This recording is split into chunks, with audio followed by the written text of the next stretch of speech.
Yes, be ready for the dictation. Start. Mr. Deputy Chairman, Sir, our beloved President, in his address to members of Parliament on 17th February, has given a very comprehensive and realistic picture of India and India's relations with the outside world. Stop. It is a matter of gratification indeed that we have started coming out of the economic stagnation which bedeviled the nation for the last couple of years. Stop. More than 70% of the people are engaged in agriculture. Stop. Nearly 50% of our income comes from agriculture. Stop.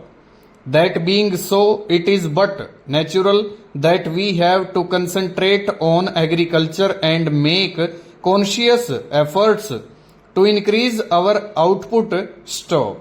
Our agricultural production has more than doubled in the last 2 decades. Stop.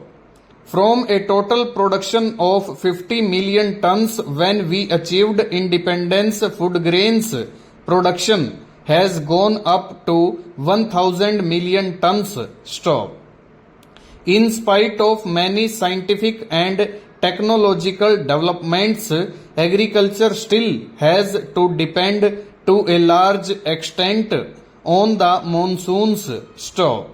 No scientific method has yet been evolved to control rains, but efforts at rain making should continue. Stanza. Even so, India had faced a cycle of adverse monsoons over the last few years. Stop. As a result, production in 1992-93 went down to 900 million tons. Stop. There was unprecedented and widespread drought conditions throughout the major part of India. Stop. In the face of these adverse conditions, we have braved the difficulties with courage and fortitude. Stop.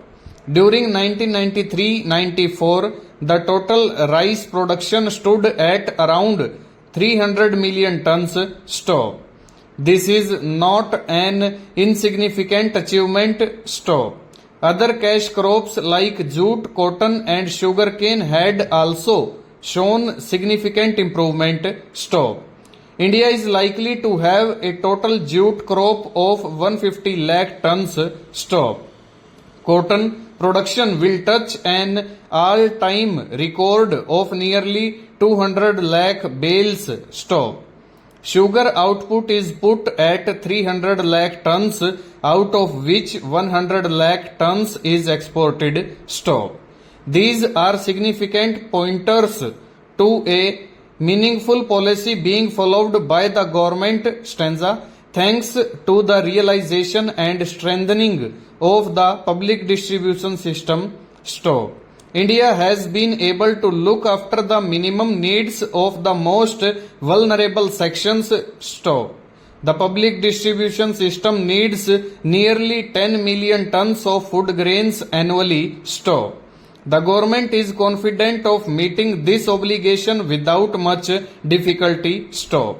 Plans for investments in irrigation projects, fertilizer plants and hydel projects should be pushed on war footing.